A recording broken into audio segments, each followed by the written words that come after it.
So hello everyone, this is Soham Soni and I am working as a clinical psychologist in Immunit and today I am going to talk about OCD. So हमारे OCD के बारे में बात करने वाले हैं। जैसा कि आप देख सकते हैं 3 वर्ड्स के कॉम्बिनेशन है OCD। सो इसमें 2 पार्ट है इसके, ऑब्सेशंस एंड कंपल्सन्स। ऑब्सेशंस को अगर लेमन टर्म्स में हम यूज़ करें तो थॉट्स से हम लेते हैं यहाँ पे कि बहुत सारे विचार आने लगते हैं। कंपल्सन्स का मतलब होता है एक्शन से। सो हमारे ऑब्सेशंस और कंपल्सन्स दोनों का कॉम्बिनेशन होता है। ये किसी भी ओसीडी वाले पर्सन पे जो सफ़र कर रहा है उसमें ऑब्सेशन और कंपल्सन्स का पार्ट देखने को मिलता ही है। ये अलग चीज़ है कि कुछ ऑब्सेशंस का पार्ट ज़्यादा डोमिनेंट हो सकता है, कंपल्सन्स का पार्ट थोड़ा वीक हो सकता है। तो ये अप डाउन हो सकता है। ऑब्सेशंस और कंपल्सन्स की अगर बात करें तो ऑब्सेशंस के ऐसे कई पार्ट होते हैं, 5 पार्ट में मोस्टली हम फोकस करते हैं और कंपल्सन्स में 2 तरह के होते हैं। मैं ले में टर्म्स में आपको ओसीडी के कुछ सिम्टम्स में बताता हूँ। जैसे इसमें कंटामिनेशंस की प्रॉब्लम्स लोगों को होने लगती है, बहुत ज़्यादा साफ़ सफाई करने लगते हैं, उनके दिमाग में इतने ढेर सारे विचार आने लगते हैं कि जब एक बार सफाई करते हैं तो फिर डाउट क्रिएट हो जाता, ये साफ़ हुआ कि नहीं हुआ। फिर उस डाउट से उनको फियर होने लगता है, फिर एंजाइटी होने लगती है, फिर उस डाउट को दूर करने के लिए फिर वो सफाई करेंगे। ऐसे करते करते करते करते वो 2 घंटे 4 घंटे 1 दिन 2 दिन लगाते चले जाते हैं। ये डिपेंड करेगा कि पर्सन की सीवियरिटी कितनी है। कुछ लोगों को होर्डिंग का बहुत ज़्यादा इशूज़ होता है, पुरानी चीज़ों को अखबारों को वो इकट्ठा करते रहते हैं। सिमेट्रिकल प्रॉब्लम्स देखने को मिलती है, चीज़ों को एग्जैक्ट रखते हैं, अगर उनकी चीज़ें ज़रा सा भी इधर उधर हिली तो उससे उनको बहुत ज़्यादा एंजाइटी हो जाती है। किसी लोगों को सेक्सुअल ऑब्सेशंस देखने को मिलते हैं। ये इस तरह के होते हैं कि या तो वायलेंट इमेजेस आती है दिमाग में, कुछ ऐसे वायलेंट जो उनके रिलीजन से रिलेटेड हो सकती है, कुछ मोरल से रिलेटेड हो सकती है, कुछ देवी देवताओं से जब वो देखते हैं तो उनको कुछ सेक्सुअल से थॉट्स आने लगते हैं, अपने रिलीजन्स के अगेंस्ट कुछ सेक्सुअल थॉट्स आने लगते हैं। इस तरीके की चीज़ें हम देखने लगते हैं। इस ऑब्सेशन वाले पार्ट को सॉल्व करने के लिए वो कंपल्सन्स पे करना स्टार्ट करते हैं। एक साइकिल बनता है इस पूरे ओसीडी में। ऑब्सेशंस होगा, विचार आएंगे, उसके बाद पर्सन्स को एंजाइटी होना शुरू हो जाता है।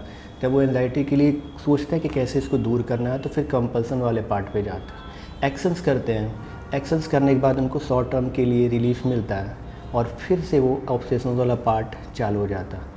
तो ओसीडी से इस तरह की चीज़ें आप किसी भी पेशेंट्स को देखेंगे तो वो पेशेंट इस तरह के साइकिल्स में फंसा होता है। ये पैटर्न जब तक से हम ब्रेक नहीं करेंगे तब तक से कोई भी पर्सन ओसीडी से रिकवर नहीं हो सकता।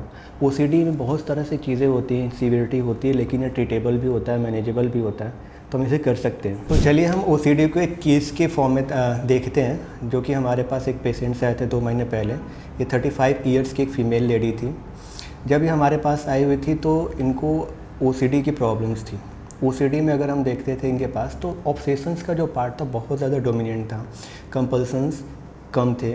हम इस सिंपल टर्म्स में कह सकते हैं कि ऑब्सेशन 70% थे, कंपल्सन्स 30% थे।